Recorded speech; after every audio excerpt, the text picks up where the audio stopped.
Hello मेरे प्यारे बच्चों, welcome to my YouTube channel imperial academy. तो आज हम कर रहे हैं class 10th ICSE chapter number 3 acid base and salts. ये लेक्चर जो होगा डिवोटेड होगा बेसिस के लिए। अगर आपने एसिड्स वाला लेक्चर नहीं देखा तो आप कमेंट सेक्शन में जाइए और या डिस्क्रिप्शन में जाइए, दोनों में लिंक मिल जाएगा आपको। पहले एसिड्स देख लीजिए, देन बेसिस देख लीजिए।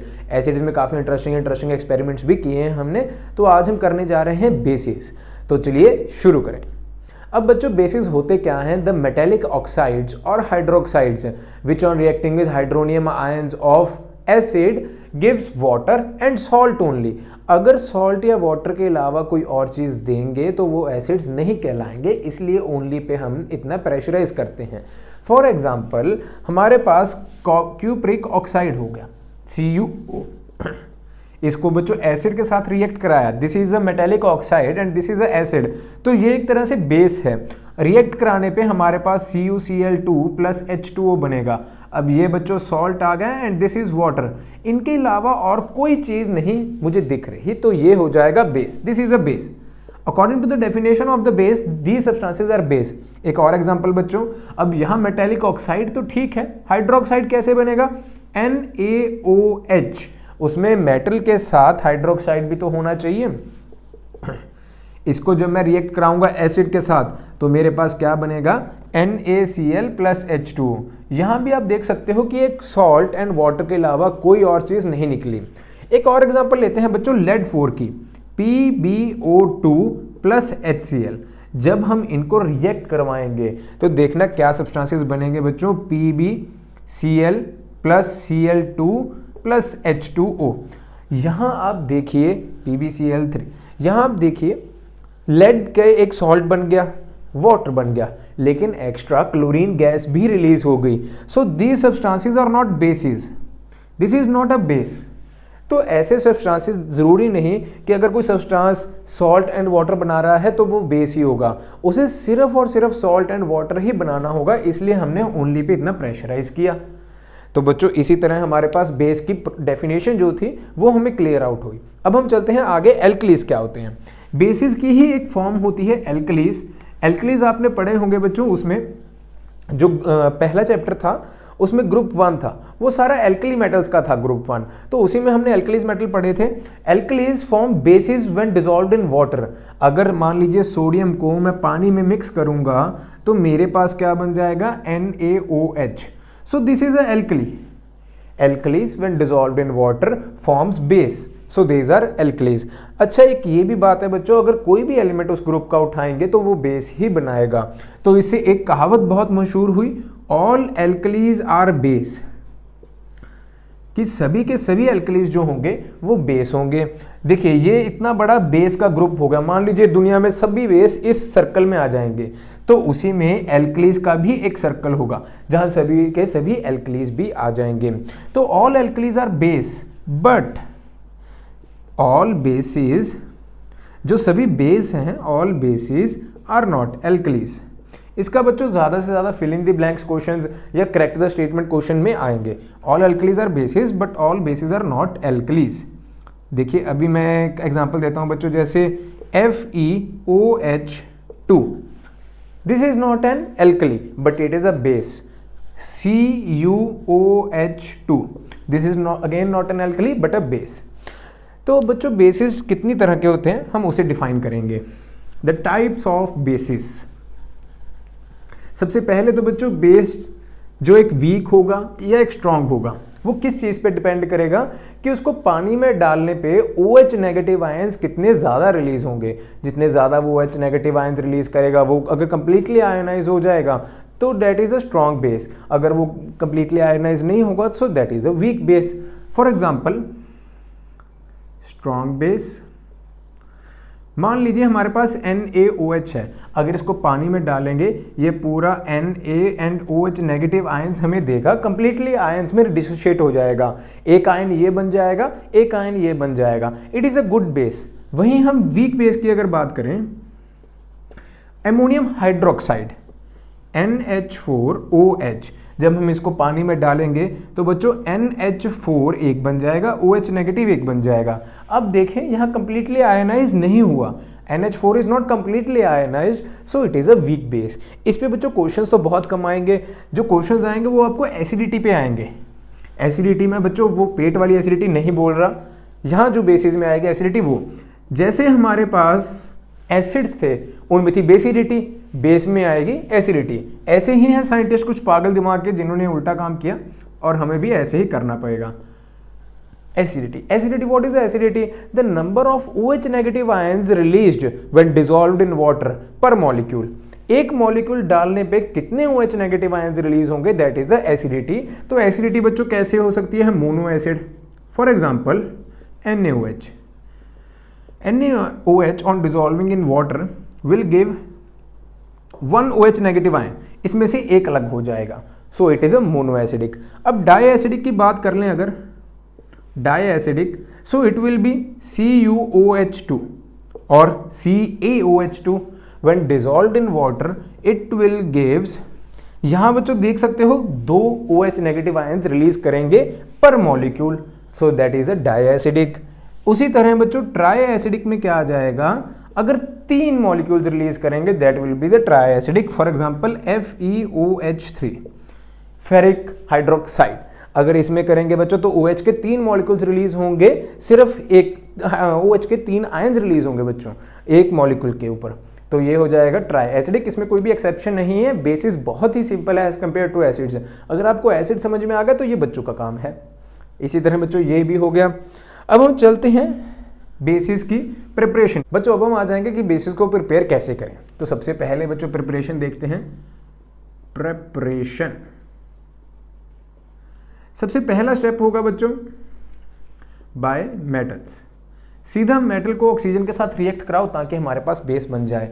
Na+O2 gives Na2O, सिंपली एक बेस बन गया। अब ये जो बेस है बच्चों, अगर इसको पानी के साथ रिएक्ट करोगे तो भी बेस बनेगा। तो second method is metallic oxide. Metallic oxide, कुल 7-8 मेथड हैं बच्चों बेस प्रिपेयर करने के, वो सभी मेथड्स हम देखने लगे हैं।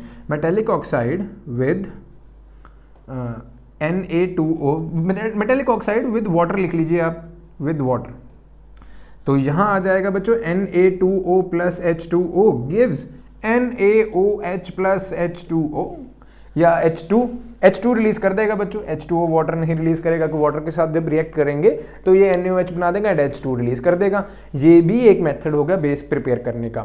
थर्ड मेथड बच्चों, अगर मेटल्स का सल्फाइड ले लिए आप, मेटल सल्फाइड, या तो इसको क्या कीजिए ZnS+O2 इसके साथ रिएक्ट कराएंगे तो क्या बन जाएगा बच्चों ZnO plus H2S, नहीं सॉरी बच्चों SO2, सॉरी SO2 बन जाएगा। ये मेरे पास क्या हो गया? एक बेस हो गया। देन अब हम चलते हैं फोर्थ मेथड की तरफ। So fourth method by the reaction of water on active metals. Active metals बच्चों जो काफ़ी ज़्यादा रिएक्टिव होते हैं ना, जैसे सोडियम हो गया, पोटेशियम, कैल्शियम, जो पानी में बहुत ज़्यादा रिएक्टिव करते हैं उन्हें हम एक्टिव मेटल्स बोलते हैं। अगर सोडियम को पानी के साथ रिएक्ट करा दिता जाए नहीं जब भी निकले अंदर NaOH plus H2, so it will form a base, simple. Fifth method बच्चों हम लिख सकते हैं बाय डबल डीकम्पोजिशन, या बाय डीकम्पोजिशन रिएक्शन भी आप लिख सकते हो, bye double decomposition. I hope writing समझ में आ रही होगी। बाय डीकम्पोजिशन रिएक्शन कैसे? देखिए NaOH को रिएक्ट करेंगे बच्चों FeCl3 के साथ, it will give us FeOH3। ये एक बेस की फॉर्म में हमारे पास मिल जाएगा, एंड जो NaCl होगा वो सॉल्ट की फॉर्म में अलग हो जाएगा। ये भी एक मेथड होगा बच्चों बेस प्रिपेयर करने के लिए, fifth. And six method is metal के कार्बोनेट्स को रिएक्ट करके, रिएक्ट नहीं करना बेसिकली, बस हीट करना है आपको metal carbonates. For example CaCO3, अगर हम इनको हीट करेंगे simply, so it will break into CaO plus CO2, तो ये भी हमारे पास क्या आ जाएगा बच्चों? बेस आ जाएगा। इसी तरह हमने 6 मेथड्स को कर लिए, आगे चलते हैं 7th की तरफ। 7th मेथड में बच्चों आएगा सिंपली हमने बनाना है NH4OH, अमोनियम हाइड्रोक्साइड। सिंपल है बच्चों, अमोनिया गैस को पानी के साथ रिएक्ट कर दो, हमारे पास क्या आ जाएगा? Ammonium hydroxide. This is these are all the methods of preparation of base कर सकते हैं। सबसे पहले हमने सीखा था कि अगर मेटल को हम रिएक्ट करेंगे ऑक्सीजन के साथ तो मेटेलिक ऑक्साइड बनेगा, उसको फर्दर वाटर के साथ रिएक्ट करेंगे तो मेटेलिक हाइड्रोक्साइड बनेगा, that is also a base. अगर मेटल सल्फाइड को हम रिएक्ट करेंगे ऑक्सीजन के साथ तो हमारे पास एक बेस बनेगा एंड सल्फर डाइऑक्साइड गैस भी रिलीज होगी। देन हमने एक डबल डिकम्पोजिशन रिएक्शन देख लिया एंड एक देख लिया बच्चों मेटल के कार्बोनेट को अगर हम हीट करेंगे तो भी हमारे पास बेस बनेगा and this is ammonium hydroxide. अगर एमोनिया गैस को सिंपली वाटर में पास करेंगे तो हमारे पास एक बेस बनेगा। अब हम चलते हैं बच्चों इनकी फिजिकल एंड केमिकल प्रॉपर्टीज की तरफ। बच्चों इनकी फिजिकल प्रॉपर्टीज क्या होती हैं, देखिए ये टेस्ट में जो होंगे थोड़े से कड़वे होंगे। सो इनकी एक फिजिकल प्रॉपर्टी तो ये हो जाएगी that they have bitter in taste, कड़वे, ये टेस्ट में बिटर होंगे थोड़े से एंड ये एक बेहतरीन इलेक्ट्रोलाइट होंगे। जैसे आपने एसिड में एक एक्सपेरिमेंट दिखाया था मैंने कि वो इलेक्ट्रिसिटी कनेक्ट कर रहा है, वो बल्ब जलने लग जाता है, वैसे ही अगर बेसिस में भी आप वो तारें डालेंगे, वायर्स डालेंगे तो बल्ब जो होगा वो जलेगा, ग्लो करेगा, इलेक्ट्रिसिटी कनेक्ट होगी। सो दे आर इलेक्ट्रोलाइट। थर्ड बच्चों इनका जो होगा लिटमस पेपर, लिटमस पेपर तो आप एक जैसे डकार आता है ना बब, हम डकार बोलते हैं बब, तो वैसे ही BRB base turns red litmus blue, अगर कई बच्चों को याद ना हो उसके लिए ये बच्चों रेड लिटमस को ब्लू में चेंज करेगा। एंड और भी इंडिकेटर्स आ जाएंगे जैसे मिथाइल ऑरेंज है उसको चेंज कर देगा, फिनोप्सिलिन जो कलरलेस है उसे पिंक में चेंज कर देगा, लिटमस पेपर जो रेड होगा उसको ब्लू में चेंज कर देगा। बस इतने ही आपको याद करने होंगे, इससे ज़्यादा नहीं याद करने। बाकी कुछ बेसिस के आप यूजेस भी याद कर लीजिए, जैसे कोई बेस है जैसे एंटासिड्स हैं, antacid milk of magnesia it will use to cure acidity.